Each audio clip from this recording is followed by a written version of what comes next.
والله عنده حسن المآب.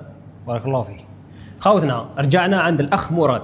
كما شفتوا لحد الآن العملية جمع تبرعات لفائدة مراد باش يدير العملية الجراحية المقدرة ب6 ملايير، حوالي 200 ألف أورو، راهي متواصلة الحمد لله. بعد يومين جمعنا حوالي 200 مليون، ما بقاش بزاف خوتي.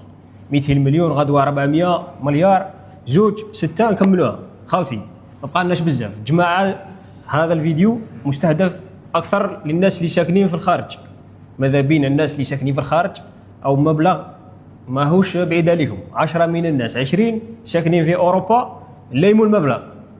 ركزوا معنا خوتي، ما بقاش بزاف، وهذه نفس من أحياها كأنما أحيا الناس جميعا.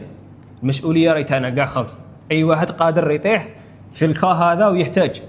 خونا مراد كيما راه محتاج دروك، يجي نهار وين قادر أنت تحتاج وتشوف بإذن الله الناس اللي يوقفوا معك. سما هذا خير، ما تبخلش ما تبخلش. 100,000 60,000 واحد نجمعوا 6 ملاير، 100,000 مش دراهم خوتي.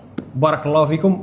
واللي ما يقدرش يعاون يديروا، وإن شاء الله يدير العملية جراحية ويبرى. اللي ما يقدرش يتبرع فاني يقدر يبارطاجي. وبارك الله فيكم خوتي. أعوذ بالله السميع العليم من الشيطان الرجيم. ولا تحسبن الذين قتلوا في سبيل الله أموات بل أحياء